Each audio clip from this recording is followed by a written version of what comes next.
Hello, everyone. My name is City, and I am the Healthy Relationships Coordinator for WISE.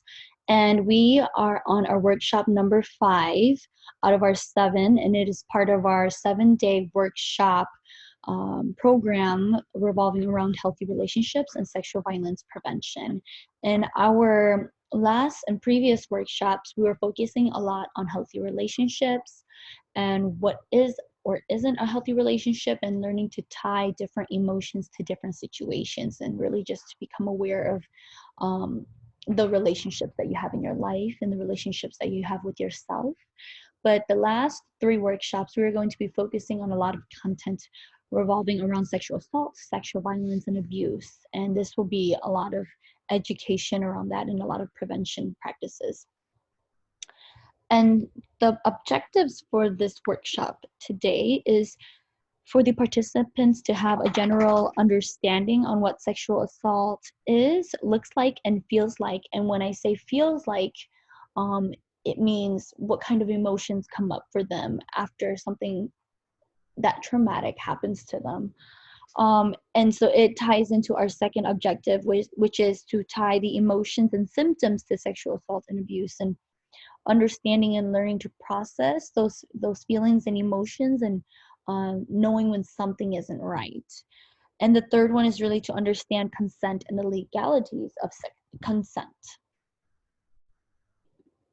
And again, we'll always start out with the values that we'll stand by for these workshops. They are always the same, but again, if there are any participants, or if you even feel like there are some values that you want to add on, feel free to do that as you continue with these last workshops. And the icebreaker for today is a really positive one. The general rules for this word icebreaker is a participant will go, they will say their name, state a good feeling that they're feeling at the moment, and possibly a bad feeling. If they don't feel bad, they don't need to say a bad feeling at all. And then they will end with a good trait about themselves. So for example, I can go, my name is City, and I am feeling energized and kind of anxious, but I am still awesome. And once I finish that, all the participants will all say, you are awesome. So whatever good trait that you say about the participants say about themselves, the audience or the other participants will echo it back to them. And so this is just a very positive way to start the workshop. And again, if you have a large group online, I would say just have the participants do it in their mute form, or they can write it in the chat as the participants go. Or actually, if you do have a big group, I would break the students into small groups, maybe 4 to 5 people, because I think this goes pretty quickly, and just have them do it with a small group. And doesn't require a big full group to do that. But if you have a smaller group, you can just have each person go, which is just fine. And this again could be applicable to when you are in person as well. And again, of course, we have to do our meditation. This is the time to ground us and center us and keep us in a calm state of mind, especially because this is going to be such heavy content. Use the Stop, Breathe, and Think app, or again, YouTube is just perfect, as long as it's a 2 to 3 minute meditation. And this is just a warning slide where we just have to let the participants know that the content may be triggering. So just some reminders for them to take care of themselves, and to feel free to mute themselves or leave the room if they have to, if this is online, or feel free to reach out to the facilitator, or reach out as in texting if they have your phone number, messaging in the chat to you privately if anything comes up for them. And so we're going to go right into the definition of what sexual assault is. What is sexual assault? It is any unwanted sexual behavior that makes a person feel uncomfortable, threatened, or scared. And what is sexual assault? Let's click on it.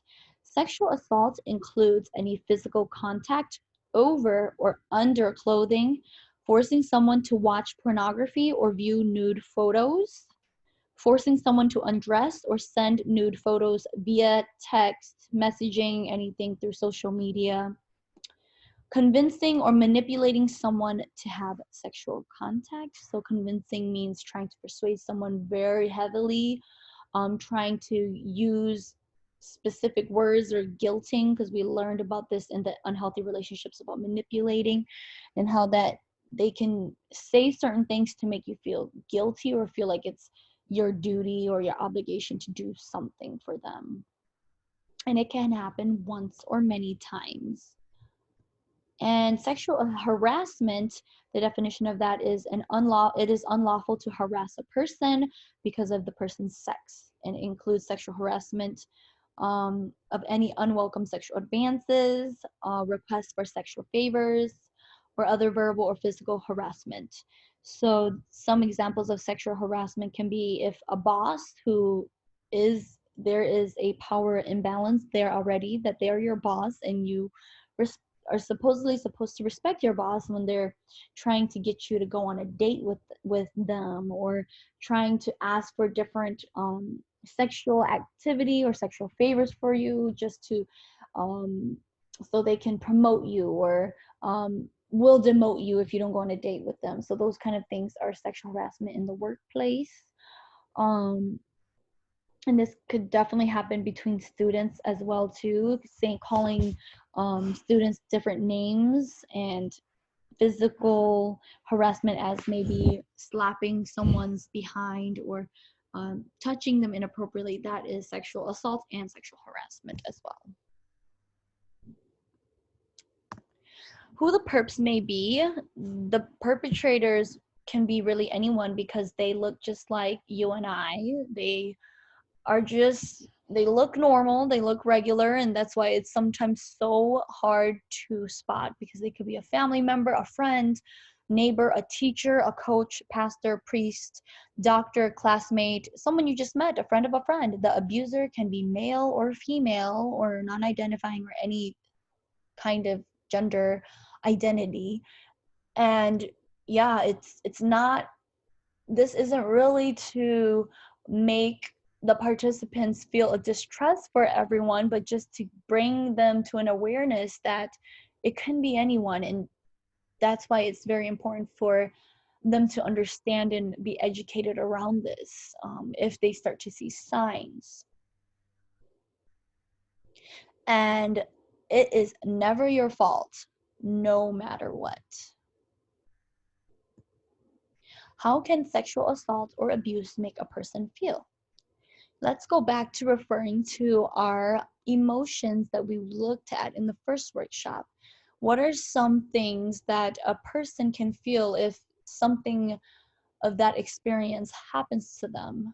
And again, as a facilitator, just kind of give the participants the chance to think and shout out some emotions. And again, if it's a large group, encourage them to write it in the chat. If it's a small group, encourage them to just unmute themselves. And again, can be applicable to in person as well. Or if it's in person, just have them raise their hand and a few people can just share. And some emotions that may come up is feeling guilty, embarrassed, shame, loneliness, confusion, sadness, anger, scared, worried, or anxious, right? And some physical feelings and symptoms is nightmares, eating excessively or eating a lot more, getting startled easily. You might feel as though you're always in danger or always needing to be on guard. You may distrust other people.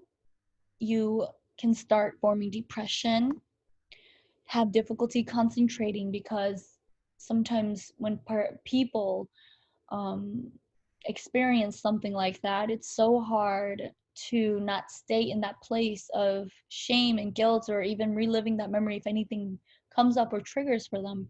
And they may feel very disconnected to everyone else because maybe they just feel so alone, and they kind of close themselves off from everyone else. And cognitive distortions can be a long-term effect of an experience, a traumatic experience like that, where it's ways that our mind convinces us of something that isn't really true. So it uses it to reinforce negative thinking, telling ourselves things that does sound rational, but it's only really to keep feeling bad about ourselves.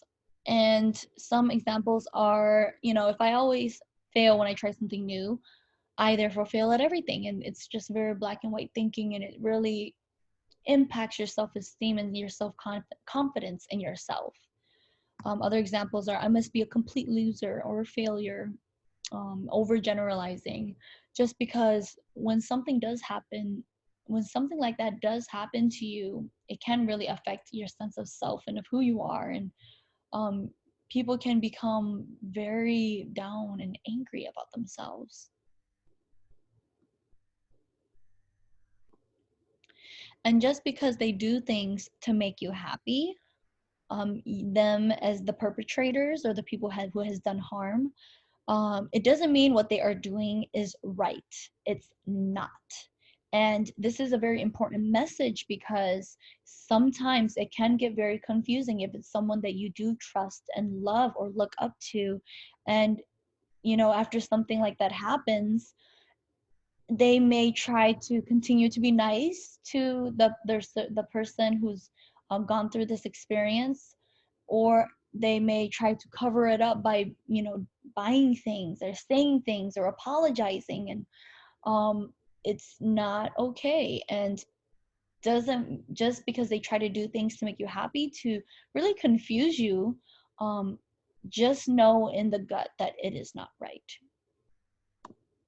And keep telling someone until they believe you or protect you, and don't give up. um, it's so important to know that survivors are not alone, and there is always help. There's always someone to lend an ear and lend a hand to, best help the person in the situation. And now the true and false discussion group activity. You as a facilitator, um, can do this, if it's a small group, can do this just as a big group, and have students or participants unmute themselves and talk about the answers, or just share and raise their hands. If it's a larger group, I would encourage to do break rooms or small groups for them to talk over it, and then come back together as a big group. And true or false, your boyfriend can't sexually assault you. This one is false, just because what we learned previously, just in the other slide, that the perpetrators or the people who does the harm really can be anyone. And intimate partners are definitely, it can definitely be possible for it to happen in intimate relationships or romantic relationships. Sexual assault is easy to spot, and this is false, right? Because again, the people who does harm, they look ordinary. They look just like you and I, but they have different motives. And sometimes most, not even sometimes, most of these things are done behind closed doors, places where it's not seen. And so of course it's really not easy to spot. That's why it's very important to understand and learn the different signs, of how to spot it. And number 3 is, if they are nice to me the next day, that means everything is okay. That is false. Again, it is never right for someone to sexually assault someone, to sexually abuse anyone, and then feel like they can do something to make it up. It is not right and not okay. Uh, 4, I might have nightmares, get startled easily, feel shameful and guilty. And that is true. You may, or the person may feel like this, if something like that happens to them. 5, it is not my fault. I am encouraged to tell someone until I am believed or protected. And this is true. It is always encouraged for survivors to tell someone, so, or so they can be protected and to be believed. It's, it's it's a healing process, and it really needs to be this experience, and the person who's experienced this needs to really be supported with whatever that's happened to them. They really need to be heard and seen. Let's talk about consent. And what does consent look like? Let's click on that and let's watch this video.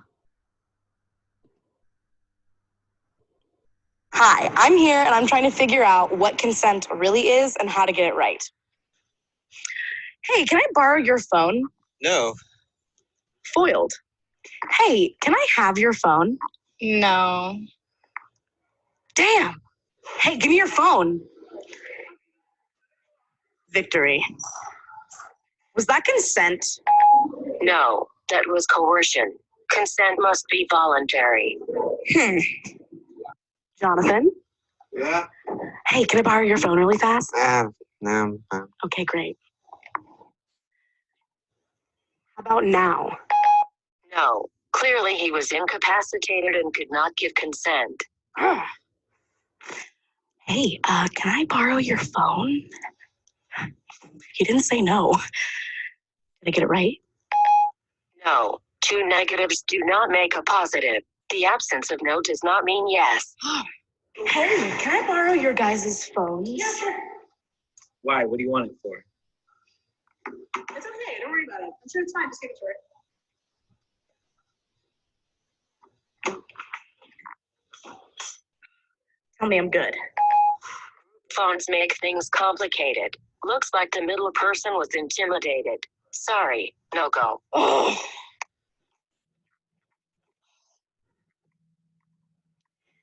Look, can I just have your phone? Yeah. Just no text or international calls. Are you comfortable with me changing your ringtone? As long as it's not disco. Can I play with your game center? No, my games are sacred to me. But you can update my software. Shazam? Shazam. Oh. Tell me, please. Be conscious. Voluntary decision without coercion or intimidation with clearly spoken boundaries. Congratulations. Yes.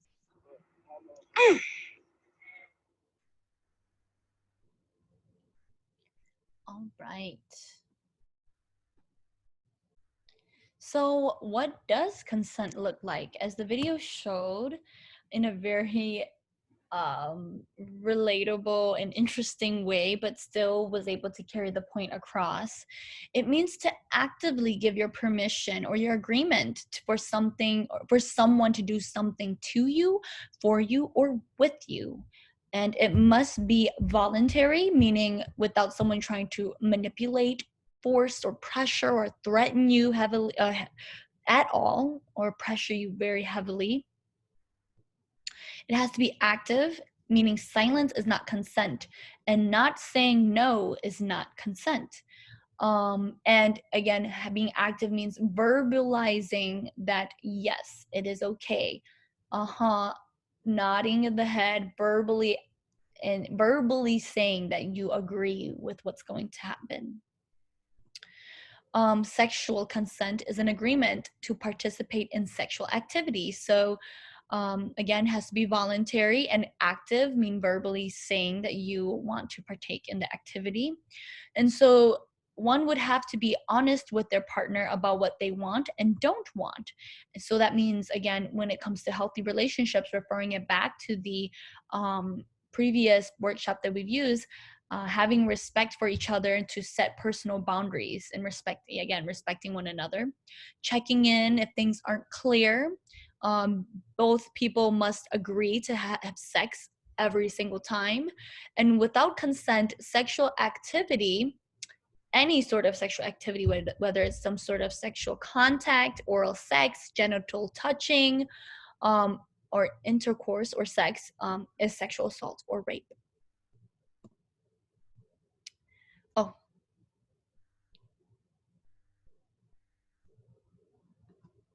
And the age to give consent in Minnesota, I usually love to ask my participants about what age do they think is the age to give consent in Minnesota? And so I usually have them write in the chat, or they can just unmute themselves and take a guess. And when I do that afterwards, then I show them that in the state of Minnesota, you have to be at least 16 years old to give or receive legal consent for sexual activity. And reproductive and sexual coercion. Let's go in and talk about that. So what coercion means is really persuading someone to do something by using some sort of force or threats. Forcing someone to do something that they would not normally do by making threats against their safety or well-being or that of their relatives or property. So, it doesn't even have to be geared towards the survivor. It could be geared toward their loved ones, their property. That person comes to threaten to, break their window or mess up their house in some way, ruin their doors. If they don't do what they say exactly. Or an act or process of persuading someone forcefully to do something that they do not want to do. Synonyms are pressure, force, threats, bullying. And so reproductive coercion is related to any behavior that interferes with the contraception use and pregnancy. So an example would be if the guy was refusing to use condoms, or messes with the woman's birth control pills, or hiding it and not allowing her to use it. And so again, this takes away the woman's right to decide what is best for her body. And so sexual coercion are a range of behaviors that a partner may use related to sexual decision making to pressure or coerce a person to have sex without actually using any physical force. So sexual coercion doesn't mean necessarily mean that they're physically trying to force you to have sex with them. It's repeatedly pressuring a partner to have sex with them, constantly asking or threatening to end a relationship, making the person feel guilty or obligated if they don't perform some sort of sexual activity with them, forcing sex without a condom, and that is also reproductive coercion as well. And intentionally exposing a partner to a sexually transmitted infection, even when they know that they had something, they still force that person without a condom to engage in sexual activity, knowing that they will get infected and exposed. And again, this takes away the right of the woman to decide what is best for their body. This reproductive coercion and sexual coercion isn't deemed rape in the legal terms, but it can be just as damaging and just as harmful. And so this is something that we also do not want to happen, because it can be, again, just as damaging.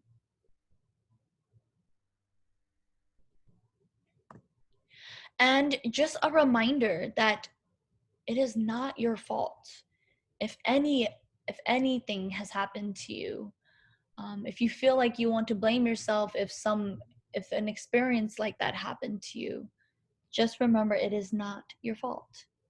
You are loved regardless of what has happened. You are worthy. You can heal. And you have to believe this for yourself.